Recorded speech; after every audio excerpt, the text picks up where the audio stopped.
چند سال قبل ان کے ساتھ ایک ایسا خوفناک حادثہ پیش آیا تھا جس وجہ سے یہ اپنے ہاتھوں سے اور اپنی آنکھوں کی نوری سے ہاتھ دھو بیٹھے۔ اس حادثے نے اتنا نقصان پہنچایا کہ ان کی آنکھوں کے سامنے، کیونکہ دیکھ نہیں سکتے تھے، ان کی بہن چھوٹی کو، جس کی عمر 13 سے 14 سال ہے، اس کو اغوا کر لیا گیا۔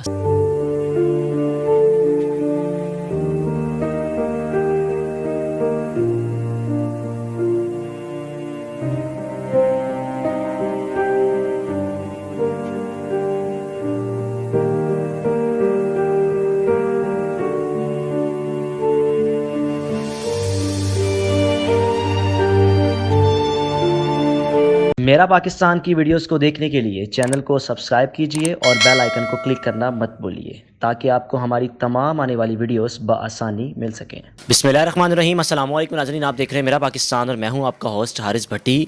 میرے ساتھ صدام حسین صاحب موجود ہیں۔ آپ دیکھ سکتے ہیں اس کیمرے میں کہ صدام حسین صاحب ہاتھوں سے معذور ہیں اور آنکھوں سے دیکھ بھی نہیں سکتے۔ چند سال قبل ان کے ساتھ ایک ایسا خوفناک حادثہ پیش آیا تھا جس وجہ سے یہ اپنے ہاتھوں سے اور اپنی آنکھوں کی نوری سے ہاتھ دھو بیٹھے۔ معاملہ تھا کیا، حادثہ کس طرح پیش آیا، اور اس حادثے نے اتنا نقصان پہنچایا کہ ان کی آنکھوں کے سامنے، کیونکہ دیکھ نہیں سکتے تھے، ان کی بہن چھوٹی کو، جس کی عمر 13 سے 14 سال ہے، اس کو اغوا کر لیا گیا۔ ساری کہانی ہے کیا، ان کی زبانی جانتے ہیں۔ السلام علیکم۔ وعلیکم السلام بھائی۔ صدام صاحب، یہ حادثہ ہوا کب تھا اور کہاں پیش آیا تھا؟ جی ہے نا برکی آگے گاؤں دھیرکا جی 2001 ਦੀ ਗੱਲ ਹੈ।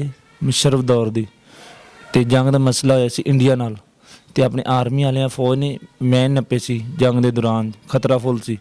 ਤੋ ਬੱਕਰੀਆਂ ਚਾਰਦੇ ਮੈਨ ਛੋਟੀ ਇਲਮ ਨਹੀਂ ਸੀ ਕਿ ਮੈਨ ਹੈ ਬੰਬ ਹੈ, ਉਹ ਹੱਥੇ ਫੜ ਲਈ, ਦੱਬ ਆਈ ਤੇ ਬਸ ਚੱਲ ਗਈ। ਦੋਵੇਂ ਅੱਖਾਂ ਵੀ, ਹੱਥ ਵੀ, ਇਹ ਚਿਹਰਾ ਹੀ ਫਟਿਆ, ਆ ਗਲਾ ਹੀ ਫਟਿਆ, ਇਹ ਸਾਰਾ ਜਿਸਮ ਫਟਿਆ, ਅੱਖਾਂ ਦੋਵੇਂ ਨਹੀਂ, ਹੱਥ ਵੀ ਨਹੀਂ ਹਨ। آپ اس وقت وہاں پر بارڈر کے ایریے میں بکریاں وغیرہ چرا رہے تھے؟ جی جی۔ تو آپ کو سمجھ نہیں آئی یا اس وقت پتہ نہیں چلا کہ چیز کیا ہے؟ ਉਹ ਨਾ ਉਹਨਾਂ ਆਪਣੀ ਤਾਰਾਂ ਪੁੱਟ ਲਈਆਂ ਸੀ, ਸਾਰਾ ਬਰੂਦ ਲੈ ਗਏ ਸੀ। اچھا، ਤੋ ਚੰਦ ਕੁ ਦਾਣੇ ਛੋਟੇ ਮੈਨ ਕੋਈ ਰਹਿ ਗਏ ਸੀ, ਖਾ ਲਿਆ ਅੰਦਰ ਨਾ, ਰੁੜ ਗਏ ਸੀ। ਤੇ ਉਹ ਇਲਮ ਨਹੀਂ ਸੀ ਕਿ ਮੈਨ ਹੈ, ਕਿਉਂ ਉਹਨਾਂ ਕੇ ਖਤਰਾ ਹਟ ਗਿਆ। ਤਾਰਾਂ ਪੁੱਟ ਲਈਆਂ, ਮੈਨ ਸਾਰੇ ਲੈ ਗਏ ਆਪਦੇ ਪੁੱਟ ਕੇ ਬਾਰਡਰ ਲੈਣ ਤੋਂ। ਤੇ ਉਹ ਇਲਮ ਨਹੀਂ ਕਦੀ ਨਾ ਵੇਖੀ ਸੀ ਮੈਨ ਹੈ ਬੰਬ ਹੈ, ਹੱਥ ਹੀ ਫੜਿਆ ਬਸ, ਉਹ ਧਿਆਨੇ ਲੱਗ ਗਿਆ, ਦੱਬ کیا ہوا؟ اس کو اٹھا کر آپ گھر لے گئے تھے یا وہیں پر پھٹ گیا تھا؟ ਇਸ ਤਰ੍ਹਾਂ ਹੱਥ ਹੀ ਫੜਿਆ ਤੇ ਬਸ ਚੱਲ ਗਿਆ۔ ਹਾਂਜੀ۔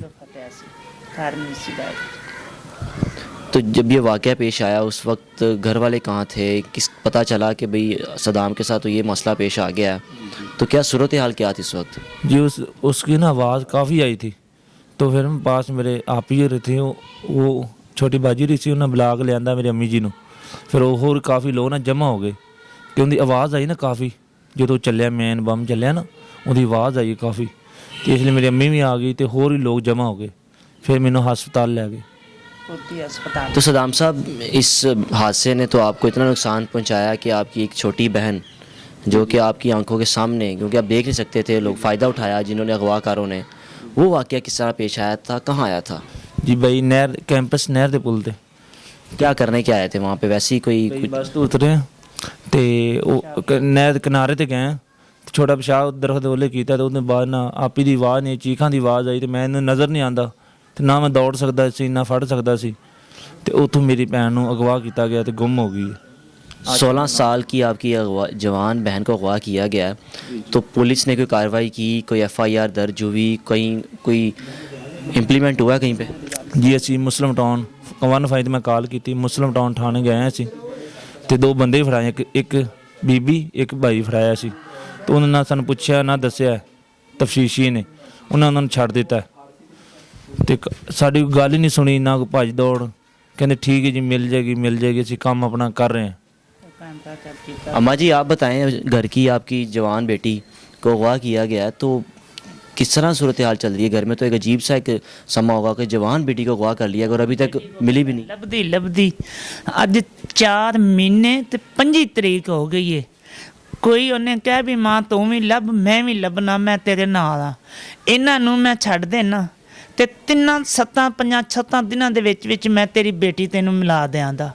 انہاں نوں بھی چھڈ دتا سوں، نہیں بیٹی ملائی، وہ بھی گئے تے اپنی بھی ان دی ڈیوٹی بدل گئی ہے دی، ਫਿਰ ਅੱਟ ਕੇ ਜੀ ਉਹਨੂੰ ਪੁੱਛਿਆ ਤੇ ਉਹ ਕਹਿੰਦੀ ਏ ਨਹੀਂ ਬੇਟੀ ਮਿਲ ਗਈ ਇਸ਼ਾਰੇ 'ਚ ਰਕਸ਼ੇ ਤੇ ਲੰਘੀ, ਨਹੀਂ ਬੇਟੀ ਮਿਲ ਗਈ, ਮੈਂ ਵੀ ਜਾਣਦੀ ਰਕਸ਼ੇ ਤੇ, ਉਹ ਵੀ ਜਾਣਦੀ ਜਿਹਨੂੰ ਮੈਂ ਫੜਾਇਆ ਹੈ।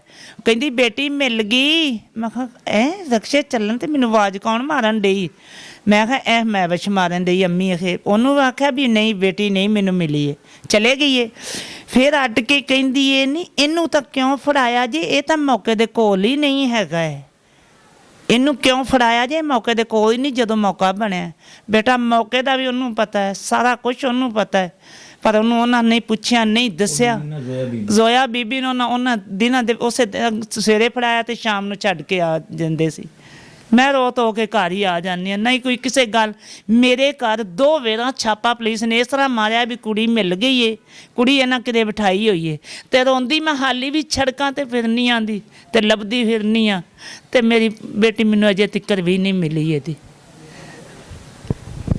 नाज़रीन, आपने सलाम साहब और उनकी वालदा की गुफ्तगू सुनी और गुजारिश उनकी यही है पंजाब पुलिस से कि इनकी जवान जो बहन को अगवा किया गया है उसको तलाश किया जाए, घर वापस लौटाया जाए। और देखने वालों से गुजारिश मेरी यही भी है कि सदाम साहब को आप देख सकते हैं कि आंखों की बीनाई इनकी नहीं है और साथ ही साथ हाथ भी कटे हुए हैं। अगर कोई इनकी मदद करना चाहे, इनके घर का सिलसिला बेहतर हो जाएगा, इनका नंबर स्क्रीन पर चल रहा है, इनसे रब्ता करके इनकी लाजमी मदद कीजिए। देखते रहिए मेरा पाकिस्तान। अल्लाह हाफ़िज़।